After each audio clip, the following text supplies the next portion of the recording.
demandons à Dieu de le pardonner, de le délivrer, de le restaurer. Mais si vous ne le faites pas, et pire encore, il ne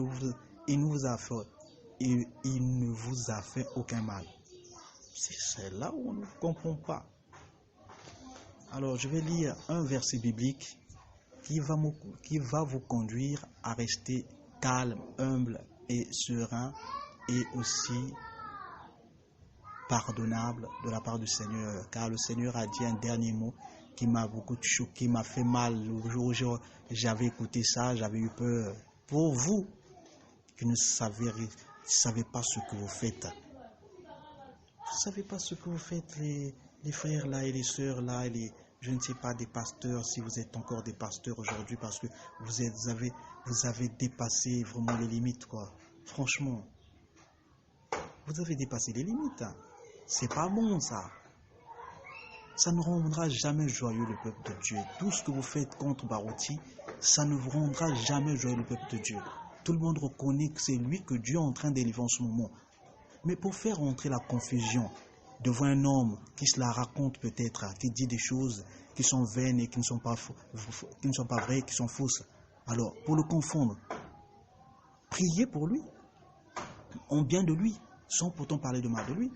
Dieu sortirait la vérité pour confirmer que ce qu'il dit est faux ou ce qu'il dit est vrai. Mais si vous ne le faites pas, vous l'accusez seulement, ça veut dire que c'est vous qui êtes faux. Bah ouais, vous êtes faux. Alors, je vais lire Matthieu, d'accord, Matthieu 18, au verset 4. C'est pourquoi quiconque se rendra humble comme ce petit enfant sera le plus grand dans le royaume des cieux.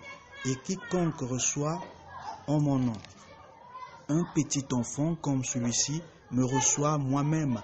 Mais si quelqu'un scandalisait un de ces petits qui croit en moi, il vaudrait mieux pour lui qu'on suspendît à son cou une meule de moulin et qu'on le jeta au fond de la mer. Regardez, c'est ce que Dieu m'avait dit, de vous dire, de ne pas cacher ça, sinon il y aurait un jugement sur moi. Et je suis obligé de publier ça partout dans le monde entier afin que vous compreniez à quoi vous jouez. Vous jouez avec le feu. Et ton propre feu peut te brûler aussi, hein? Bah oui. Vos propres feux que vous faites, vous activez, vous allumez, peut par contre vous brûler. Ne vous dites pas seulement parce que ce sont mes allumettes, c'est ma parole, la boîte qui est Jésus, qui contient la tige qui est la puissance du feu. Et comme les stations de Branham qui sont les bois, tout cela pour activer ce feu-là. Donc voilà, je suis le plus fort. Vous n'êtes pas les plus forts. C'est Dieu qui est le plus fort. Voilà, je vous dis la vérité. C'est Dieu qui est le plus fort. Parce que si vous étiez le plus fort, vous ne serez pas sauvé par lui. D'accord? Vous serez sauvé par vous-même. Et cet esprit de contrôler quelque chose auquel Dieu ne vous demande pas de contrôler, ça vient d'où ça? Ça vient du diable. Le saviez-vous? Ça vient du diable. Et Dieu a dit ça pour vous qui le faites. Faites très attention. Dieu m'a dit de vous dire ça, de faire très attention parce que ce verset, Matthieu 18, verset 4, pourrait vous faire mal. Matthieu 18, verset 4 pourrait vous faire mal à cause de cet homme de Barouti. Je vous interdis de faire ce que vous êtes en train de faire. Moi, je rigole pas. Je suis comme ça, en réalité, je suis comme ça. Très gentil. Mais comme il y a toujours une petite maladie parfois qui vient des chrétiens souvent, colère, oui, mais là, je n'ai pas de la colère pour vous. Mais j'ai de la compassion au contraire pour vous dire, arrêtez de faire ça. Sinon, vous allez croiser lui-même le Seigneur sur votre chemin et il va vous déclasser d'une manière, vous n'allez jamais comprendre ça. Nous sommes au temps où Dieu ne fait pas ces choses auxquelles vous vous attendez que Dieu puisse faire. Dieu ne le fera pas. Ne vous attendez pas que Dieu le fasse pour vous. Il ne le fera pas. De vous faire rendre joyeux. Il ne le fera pas et il ne l'a jamais fait. Quand vous parlez du mal de l'autre frère, tout ça là, il ne le fera jamais. Il va vous déclasser. Quand je parle de déclasser, vous donner des claques à ceux qui ne sont pas de lui. Il va commencer, Dieu m'a dit qu'il va commencer à les tuer. Il faut bien vous dire la vérité. Oui, bah oui, il faut que je vous le dise. Hein. Si je ne vous le dis pas, alors vous pourriez peut-être vous enorgueillir. Oh, mais qu'est-ce qu'il a dit? Oh, mais nous on connaît la parole. Vous connaissez quoi? Vous connaissez rien? Bah oui, vous connaissez rien. Si vous connaissiez quelque chose de la part de Dieu, vous aurez pu avoir au moins la révélation de ce que Dieu a dit à un autre serviteur de la part de son serviteur aussi Barouti. Vous sous-estimez des gens tellement que vous connaissez beaucoup. L'église qui connaît beaucoup, c'est une église dangereuse parce qu'on connaît tellement trop qu'on ne semble pas apprendre de la part de l'autre. Donc les promesses de l'autre ne sont rien pour toi. C'est vanité de vanité, zéro de zéro, alors que Dieu les considère. Vous êtes quoi, vous? Vous êtes quoi? Vous êtes une bande de quoi en réalité? Ah, vous êtes une bande de rebelles. Ah oui. Vous êtes plus que les Koulouna. Vous êtes plus que les Chégué, vous. Vous êtes plus que ça. Parce que même les Chégué, Dieu pourrait les pardonner. Mais vous, au moins, qui êtes là, parce qu'ils ne savent pas ce qu'ils font. Seigneur, pardonne-leur car ils ne savent pas ce qu'ils font. Mais vous saviez ce que vous faites contre ce monsieur de Barouti. Avec tout ce qui s'est passé là-bas, vous saviez,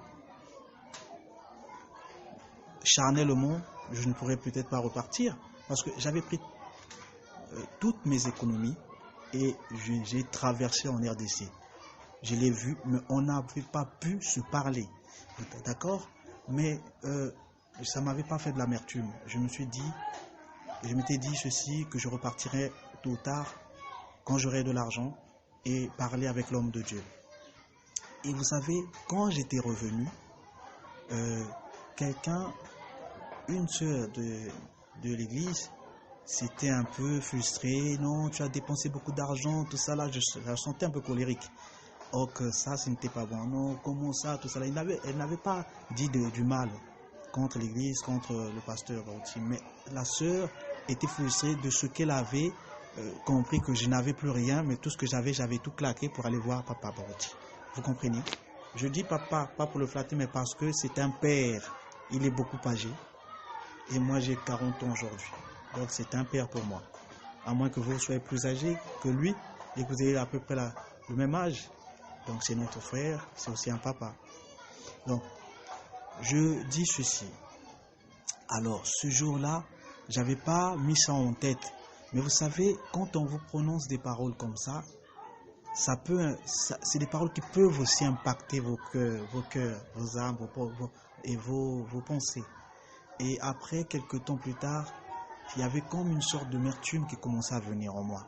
C'est un témoignage que je vous donne. Il est véritable celui-là. Écoutez-le, ça pourrait vous édifier. Et après, j'avais fait peut-être 3 semaines ou 1 mois. Je me disais, bon, c'est vrai, il faut que la sœur aussi, bon, quelque part la sœur aussi. Mais sur 1 mois après, Dieu avait constaté que je n'écoutais plus la RTVA. Et je vois le pasteur Barouti dans une vision. Il vient me voir. Oh, ça va mon fils? Oui, ça va. D'accord. Après, il me dit, pourquoi tu ne veux plus me parler? J'ai dit, bon, c'est pas, j'ai dit, enfin, par la honte, j'avais dit que, non, c'est pas ça, tout ça.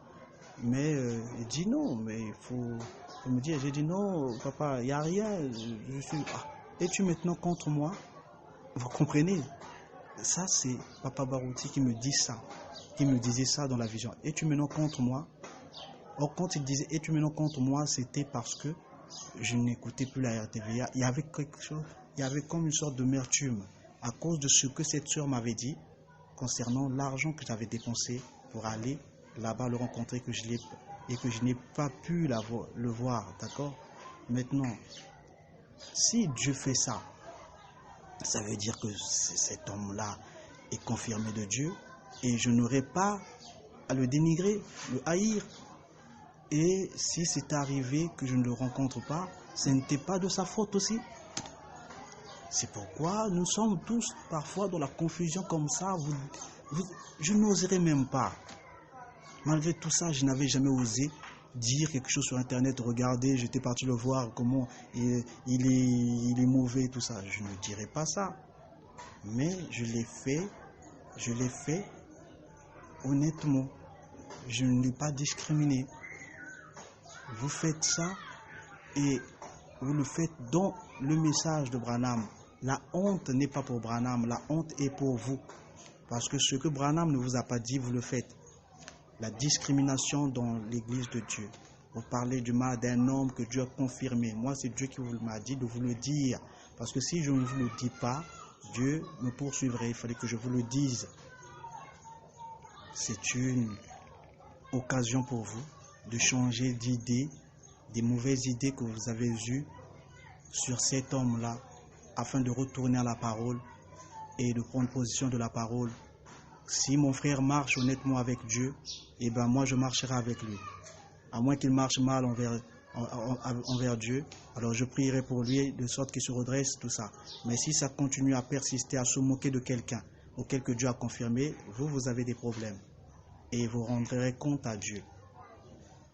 Je suis ici dans mon église où je prie afin de vous transmettre ces messages. Et pour ceux qui ont compris, soyez dans la paix de Christ, que Dieu vous bénisse. Et pour ceux qui n'ont pas compris aussi, que Dieu vous donne sa révélation et sa compréhension de sa parole, afin que Dieu puisse vous délivrer et que Dieu vous bénisse aussi. Je bénis tous les hommes de Dieu qui ont compris et qui comprennent toujours le souci des autres. Mais souvenez-vous que la fin est proche. Et ne vous attendez pas que Dieu vous envoie quelqu'un auquel frère Branham avait prédit qui sera le succéder. S'il y a déjà quelqu'un qui marche selon ces signes-là, croyez déjà que le temps est arrivé. Il n'y a plus de temps. Vous attendez que le monde puisse être détruit dans 30 ans, 40 ans. N'y attendez même pas. Si le coronavirus est venu, c'est pour avertir l'épouse du Christ que nous allons bientôt être enlevés. Peut-être que l'enlèvement se fera d'ici 10 ans. D'ici 5 ans. Frère Branham dit qu'en ce temps-là, d'autres seront sur leur lit de nuit de noces, d'autres seront sur le point de se marier, d'autres seront au travail, d'autres seront dans leur maison. Et ça dépendra de là où tu te trouveras, tu te tiendras. L'ange te ferait signe et tu rentreras sur ces chars de feu. Tu partiras comme Élie l'a fait, comme tant d'autres l'ont fait avec le Seigneur. Shalom, que Dieu vous bénisse richement. Amen.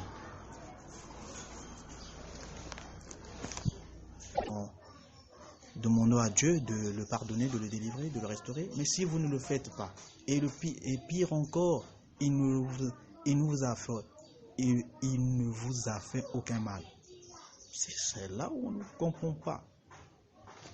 Alors, je vais lire un verset biblique qui va vous conduire à rester calme, humble et serein et aussi pardonnable de la part du Seigneur, car le Seigneur a dit un dernier mot qui m'a beaucoup choqué, m'a fait mal. Le jour où j'avais écouté ça, j'avais eu peur.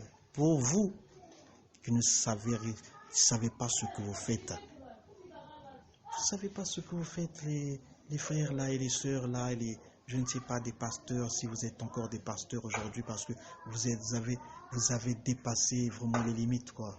Franchement, vous avez dépassé les limites. Hein. C'est pas bon, ça. Ça ne rendra jamais joyeux le peuple de Dieu. Tout ce que vous faites contre Barouti, ça ne vous rendra jamais joyeux le peuple de Dieu. Tout le monde reconnaît que c'est lui que Dieu est en train d'élever en ce moment. Mais pour faire entrer la confusion devant un homme qui se la raconte peut-être, qui dit des choses qui sont vaines et qui ne sont pas vraies, qui sont fausses. Alors, pour le confondre, priez pour lui, en bien de lui, sans pourtant parler de mal de lui. Dieu sortirait la vérité pour confirmer que ce qu'il dit est faux ou ce qu'il dit est vrai. Mais si vous ne le faites pas, vous l'accusez seulement, ça veut dire que c'est vous